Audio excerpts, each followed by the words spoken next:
Viewers வணக்கம். அன்பே சிவம், அன்பை பரப்புவோம். நம்ம எங்கே இருக்கோம் அப்படின்னா, நான் இன்றைக்கி நியூசிலாந்துலேருந்து பேசுகிறேன். ஒரு ஆப்பர்ச்சுனிட்டி கிடச்சிது. ஸோ நான் நியூசிலாந்து வந்திருக்கேன். இப்போது எனக்கு உங்களோட இங்கே நான் பார்க்குறதெல்லாம் நான் ஷேர் பண்ணிக்கணும்னு ரொம்ப ஆசை. ஸோ அதனால் ஒரு ஸ்மால் இன்ட்ரடக்ஷன் அபவுட் நியூசிலாந்து கொடுக்கலான் இருக்கேன்.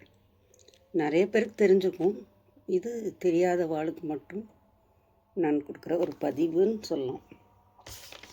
கேபிட்டல் நியூசிலாந்தோட கேபிட்டல் ஒரு வெல்லிங்டன். இது ஒரு ஐசோலேட்டட் ஐலாண்டுன்னு சொல்லலாம். ஏன்னா இந்த பக்கம் ஆஸ்திரேலியாவும் தூரம், இந்த பக்கம் பசிபிக் ஓஷனுக்கு நடுவில் இருக்குது. இந்த பக்கம் யூஎஸும் தூரம்தான், பக்கம் கிடையாது. ரெண்டுமே ஒரு 10 hours ஜேர்னி. அந்த பக்கம் யூஎஸ்க்கெல்லாம் போனோம்னா ஒரு ஐசோலேட்டடான ஒரு கடைசியாக கண்டுபிடிச்ச ஒரு ஐலாண்டு. இதோட ஹிஸ்ட்ரி ஒரு 800 years பேக்கு தான் முதல்ல வெறும் பிளான்ஸ் மட்டும் இருந்திருக்கு ஐலாண்டில். அதுக்கப்புறம்தான் இந்த மௌரிங்கிற ஒரு பழங்குடியினர் இங்கே வந்திருக்காங்க. அவங்க தான் நேட்டிவ்ஸ். இப்போது இங்கே இருக்கிற பாப்புலேஷன் பார்த்திங்கன்னா ஒரு 5338 மில்லியன் பீப்புள் இங்கே வாழறாங்க. ஆனால் இந்த பரப்பளவோடு பார்க்கும்போது இது ரொம்ப சின்ன விஷயந்தான். லாங்குவேஜ் என்ன பேசுகிறாங்கன்னா, இங்கிலீஷ், மௌரிங்கிற ஒரு மொழி பேசுகிறாங்க. அப்புறம் எல்லாருமே மோஸ்ட்லி இங்கே வேறு கண்ட்ரிலேருந்து ஸ்டே பண்ணுறவங்க தான் இருக்காங்க. ஒரு பலவிதமான ஒர்க்கெல்லாம் இங்கே இருக்குது. இங்கே இந்த எலக்ட்ரிஷியன், ப்ளம்பர், இதெல்லாம் கூட நல்ல ஆப்பர்ச்சுனிட்டி தான் இருக்குது. அப்புறம் ஐடி பீப்புள் ஓரளவுக்கு இருக்குது, ரொம்பன்னு சொல்ல முடியாது. அதனால் இந்த மாதிரி இது நான் பார்த்தப்பறம் தான் தெரிஞ்சது, ஒரு சொர்க்கம். நம்ம யார் வெளிநாடு போனாலும் வெளிநாடு போக முடியாதவா இருக்கையில் சில பேர் சில பல காரணங்கள்னால அவளால் வெளிநாடு போக முடியாமல் இருக்கும். அந்த வெளிநாடு போக முடியாமல் இருக்கிறவங்களுக்கு நம்ம ஒரு அழகான நம்ம பார்த்த விஷயங்களையெல்லாம் காமிக்கணும் அப்படிங்கிற ஒரு ஆசையில் தான். சில பேருக்கு ஆப்பர்ச்சுனிட்டி கிடையாது, சில பேருக்கு கிடைக்காது. கிடைச்சா கூட போக முடியாத சூழ்நிலையில் கூட அவள் இருப்பாள். தப்பு கிடையாது. ஃபாரின் கண்ட்ரிஸ் போயே ஆகணும், பார்த்தே ஆகணும். நம்ம நாட்டிலேயே ஏகப்பட்ட அழகுகள் இருக்குது, எல்லாம் போய் பார்த்தா கூட போகிறோம், ஒன்றும் கிடையாது. ஆனால் கூட ஒரு எக்ஸ்பீரியன்ஸுங்கிறதுல ஷேர் பண்ணிக்கணும் அப்படின்னு நான் ரொம்ப விரும்புகிறேன். எப்போவுமே நான் யூஎஸ் போயிட்டு கூட எல்லார்கிட்டேயும் விலாவாரியாக அந்த விவரிச்சுக்கிட்டே இருந்தேன். அவங்க ரொம்ப என்ஜாய் பண்ணாங்க. ரொம்ப அந்த மாதிரி ட்ராவலிங் முடியாதவா, ஆனால் அதோட கதைகளை கேட்குறதுக்கு ரொம்ப ஆசைப்படுவோம்.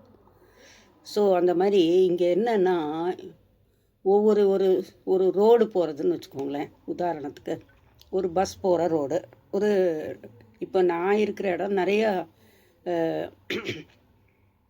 கிரைஸ்ட் சர்ச்சு அப்படிங்கிற ஒரு பெரிய ஊர் இருக்குது. இங்கே நிறையா ஒட்டேகோ இது நிறைய இடங்கள் இருக்குதுன்னு வச்சுக்கோங்களேன்.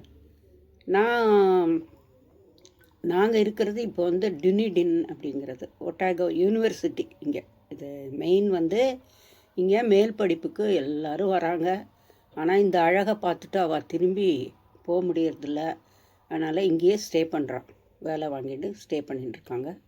இது நியூசிலாந்தில் இந்த டுனிடின் அப்படிங்கிற ஒரு இடத்துல இருக்கேன். இது என்னென்னா பியூட்டி, சுத்தீவிர மலைகள், கீழே ஒரு ரோடு இருக்குதுன்னு வச்சுக்கோங்களேன். அந்த ரோடோட ஒவ்வொரு கனெக்ஷன் ரோடு இருக்கும் இல்லையா, அந்த ரோடு அப்படியே மேலே ஸ்டீப் வரைக்கும் போகும். அந்த குட்டி ஹில்லாக்கோட ஸ்டீப் வரைக்கும். அந்த ஸ்டீப்பு மேலே வரைக்கும் வீடுகள் 2 பக்கமும் இருக்கும், ரொம்ப அழகாக இருக்கும். அப்புறம் டிஃப்ரெண்ட் கைண்ட்ஸ் ஆஃப் ஃப்ளவர்ஸ் தான், அழகு அவ்வளோ அழகு, கலராக ஃப்ளவர்ஸ் இருக்கும், ரொம்ப பியூட்டிஃபுல்லாக இருக்குது. அப்புறம் கீழே பூரா அந்த ஷாப்பிங் சென்டர், இப்போ இறங்கி வந்தோன்னா நம்ம அப்படியே பயங்கரமாக காரெல்லாம் ஸ்டீப்பில் போய் நிற்கும். அவ்வளவு நல்ல லாங் ரோட்ஸ் இருக்கும், ஸ்டீப்பஸ்ட்டாக இருக்கும். ஒரு பக்கமே கடல் இருக்குது. ஒரு 5 கிலோமீட்டர்ஸ் இப்படி 2-3 கிலோமீட்டர்ஸ் ஜஸ்ட்டு போனோன்னா ஹில் வியூ இருக்குது. அந்த சிக்னல் ஹில்லுன்னு ஒன்று இருக்குது. அங்கே போனீங்கன்னா நான் அங்கே போய் ஃபோட்டோலாம் எடுத்திருக்கேன். அது உங்களுக்கு நான் ரொம்ப வந்து அந்த அந்த இதை சீன்ஸ் காமிக்கும்போது நான் எக்ஸ்பிளைன் பண்ண வேண்டாம், ஏன்னா அதோட அழகெல்லாம் நீங்கள் மிஸ் பண்ணிடுவீங்க. ஸோ ஜஸ்ட்டு ஃபோட்டோஸ் வீடியோஸ் அப்படி போட்டிருக்கேன். ஜாஸ்தி வந்து அந்த இடத்துல பேசலை, சரியா? அதுக்காக தான் ஒரு ஸ்மால் இன்ட்ரடக்ஷன் இப்போவே கொடுத்துட்டேன். அந்த மாதிரி அதே மாதிரி இதில் இன்னும் ஒரு ஸ்பெஷாலிட்டி வந்து first country to give women ஓட்டு, விமன் ரைட்ஸ்க்கு, விமனுக்கு வந்து ஓட் போடுறதுக்கான ரைட்ஸ் ஃபஸ்ட்டு முதல்ல கொடுத்தாங்க. அது எவ்வளோ ஒரு பெரிய விஷயம் பார்த்திங்களா? அதே மாதிரி இது மக்களை விட ஷீப்ஸ் அதிகம்னு சொல்லலாம். அவ்வளோ இது கால்நடைகள் பயங்கரமாக. நியூசிலாந்து வந்து ஒரு இது பால் பொருள்கள், சீஸு, வெண்ணெய், தயிர், அது இதுன்னு இவ்வளோ மாடுகள் வளர்க்குறாங்க. நிறைய கோட்ஸ் அதிகமாக இருக்குது. அதே மாதிரி பிக் சிட்டின்னா ஆக்லாண்டு மாதிரி பிக் சிட்டி ஏகப்பட்ட பேர், மோஸ்ட் பாப்புலேஷன் ஆக்லாண்டில் தான் இருக்குது. ஸோ இதில் இந்த இதுவே நியூசிலாந்து சதர்ன் நார்த் அப்படின்னு பிரிஞ்சிருக்கு. அதனால் நீங்கள் ஆப்பர்ச்சுனிட்டி கிடச்சுன்னா இங்கே வந்து பாருங்கள். ஆஸ் அ டூரிஸ்ட் கூட வரலாம். அதில் என்னென்னா 92 days தான் நீங்கள் இங்கே இருக்க முடியும்.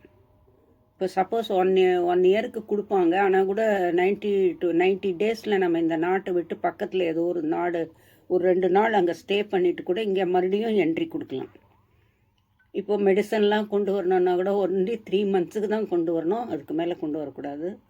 அதே மாதிரி ரொம்ப ரெஸ்ட்ரிக்ட் பண்ணுறது வந்து நம்ம ஒரு கண்ட்ரிக்கு போனோன்னா அதை நம்ம ஆனர் பண்ணணும் இல்லையா, அதுக்கு மரியாதை கொடுக்கணும். ஸோ அவள் சொல்லுவாள், இந்த மாதிரி எங்களோட நேச்சருக்கு ஃப்ளைட்லேயே சொல்லிவிடுவாங்க இறங்கிறதுக்கு முன்னாலேயே, எங்களோட நேச்சரை பாதுகாக்கிறதுக்காக நீங்கள் எந்த ஒரு ஃப்ரூட்ஸோ ஃப்ளவர்ஸோ உணவுப் பொருள்களோ எதுவுமே எடுத்துகிட்டு வரக்கூடாதுன்னு சொல்லுவாள்.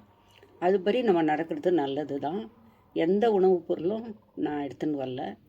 நான் உடனே அவங்க சொன்னாங்க, ஐயோ நான் ஐ ரெஸ்பெக்ட் யுவர் கண்ட்ரி, நான் ஒன்றுமே கொண்டு வரலன்னொன்னா தே ஆர் வெரி ஹாப்பி.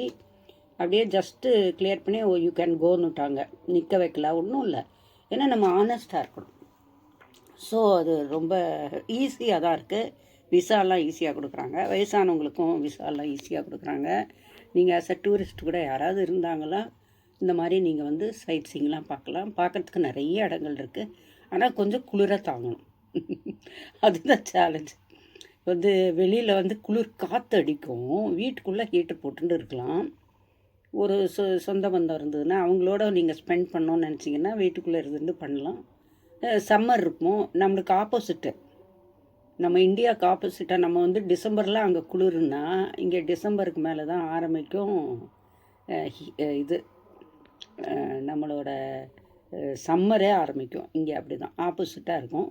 டைமும் அப்படி தான். இந்தியாவுக்கு வந்து நம்ம அஹெட்டாக இருக்கும். இந்தியாவில் 8 o'clockனா இங்கே வந்து ஒரு மாதிரி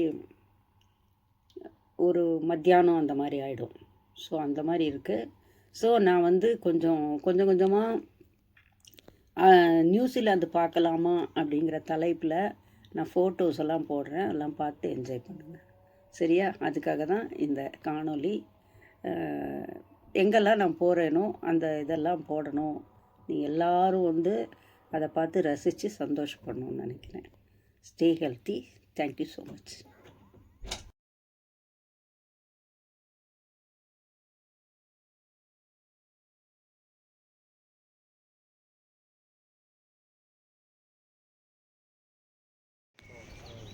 இங்கே வந்து லீவ்ஸ் எல்லாம் டிஃப்ரெண்ட்டாக இருக்கும், colours.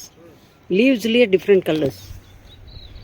Thick forest, full of trees, green ரொம்ப நிறையா இருக்கும். அடிக்கடி மழை பெஞ்சிட்டே இருக்கு. அதனால் பாருங்கள் என்ன மாதிரி ப்ராடாக போகுது ரிவர், போய் கடலோடு கலக்கிற இடம். ஆனால் ஒன்றுமே ஆரவாரமே இல்லை, அமைதியாக போயிட்டுருக்கு. அந்த சைடு தான் அலையெல்லாம் பாருங்கள். இதெல்லாம் பேக் வாட்டர்ஸ். அங்கே அந்த சைடு தூரமாக இருக்கிற கடலில் போய் கலக்குதுன்னு நினைக்கிறேன். ஸோ அங்கே தான் கொஞ்சம் அலைகள்லாம் வந்துட்டுருக்கு.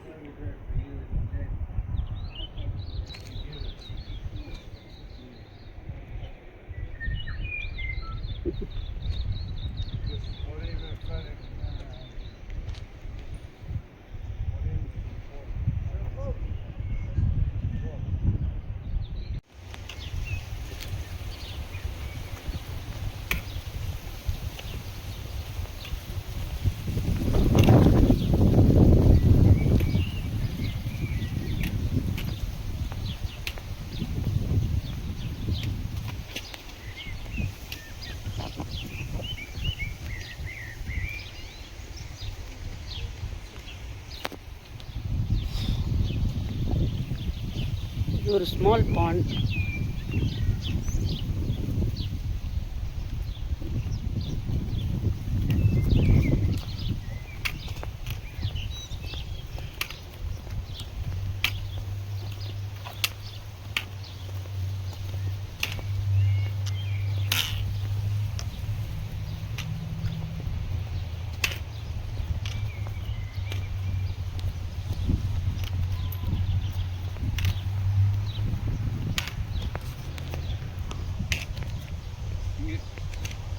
லாஸ்ட் டைம் எடுத்துட்டீங்க.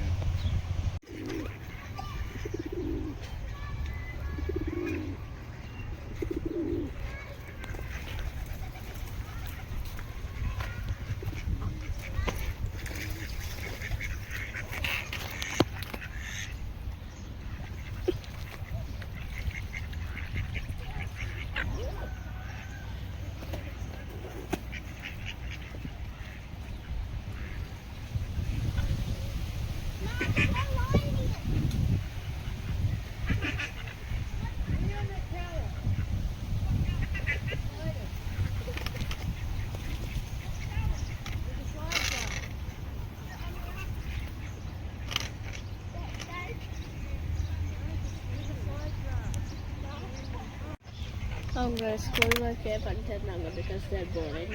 ஓகே.